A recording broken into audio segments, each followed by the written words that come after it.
episode 24 of the last days of Disco Videobook, produced by Into Creative and published. The book is published by Orenda Books. My name's David F. Ross, the author, and I'm reading my way through the entire book while we're on lockdown. By the sounds of it, on the date I'm reading this, it looks like lockdown's going to continue a wee bit longer than I had originally hoped, or perhaps all of us originally hoped. But hopefully through things like this and some other really pretty amazing things that are going on Twitter, like Tim Burgess's listening parties for music, which I hope you're all following. We're getting through it, and it's a kind of interesting time, different way of communicating and different way of passing the time actually. And whilst, I think looking forward, if that had been possible at Christmas to what this might have been like, everybody would have been absolutely horrified, and it is difficult, and it's a terrible thing that's going on, but there's some interesting things developing, and when people talk about life not being the same, then with a bit of luck we'll take the positives out of that new normal, if that's the right thing, and make that part of what we do in the future. Accountability for things being one of the most obvious ones, both from a political point of view, for how you forward plan for resilience for situations like this. Anyway, enough of the polemic, and on with the book. It's another short chapter, and this one focuses on Harry still trying to come to terms with Gary's death, because he too isn't aware that Gary has actually survived yet. So here we go, episode 24. 22nd of June 1982, 1:32 p.m. You be watching the game tonight, pal? I'm no sure. What, the biggest game in history, and you're no sure? You're no into the football then? I've just had a lot on, mate. Harry had intended to watch the match. He just didn't want to discuss tactics or the likelihood of Scotland beating the Soviet Union with a taxi driver. Mate, just let me off up here on the left. The pub you wanted's still about half a mile up the road. It's fine, mate, it's alright. I'm a bit early anyway. Harry lied. I'll walk the rest. Well, alright, mate. Car pulled over to the curb. That's $2.25, pal. Harry paid the driver £3 and closed the door before the change was offered.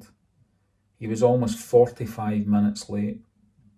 He'd walked around the bus station deliberating on whether to go and meet Don McAllister for so long that he'd missed the early bus service.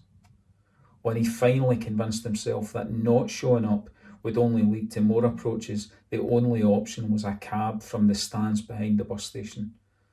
Harry was sweating profusely as he walked up the hill towards a small village pub. He wasn't a fit man, and the weather, for the umpteenth day in a row, was ridiculously hot. A multitude of thoughts bounced around the inside of his overheated brain. All involved Don McAllister, Harry's nemesis for more than half of his life. Despite his anger at Don's phone calls, which Hetty had intercepted, Harry was determined to keep his temper in check. He was equally determined to say as little as possible. As he advanced towards Don McAllister's outstretched hand in the deserted car park of the Cochrane Inn, both of these objectives were quickly abandoned. "Why are you hassling my family, you bastard?" shouted Harry. "What?" Don seemed genuinely confused. "You fucking heard me, you cunt. Phoning the house and leaving messages with Hetty. Of all weeks, for Jesus' sake." "Hey, what the fuck are you talking about? You can't fucking leave us alone, can you? The boy's fucking dead. He's not coming back. What possible fucking difference does 20 years ago make now? Why can you not just bloody let it go?" "What are you on about? I tried to fucking help you out with Bobby. You were the one that told me about Gary. If you kept your mouth shut, I'd never have knew. And besides, it's no me that's pushing here. Mary needs to see Ethel again. She's worried about her. Aye, that'll be right. She didn't give a fuck about Ethel 20 years ago. She kent Gary was yours and still fucking took you back. How is Ethel meant to act after that, eh? With her sister obviously taking your side. Harry's face was becoming drained of its colour.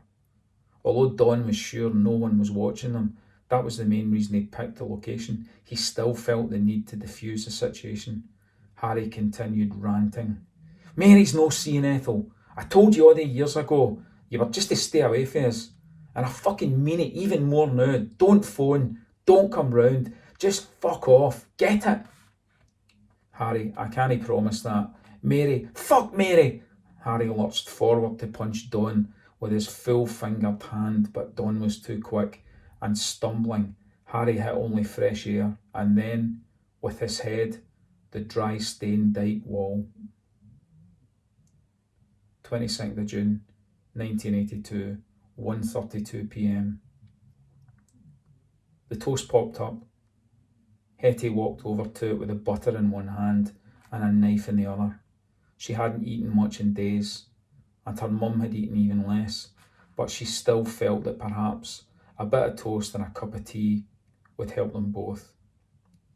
She picked up one slice, buttered it, and promptly dropped it face down on the floor. Shite, she muttered under her breath.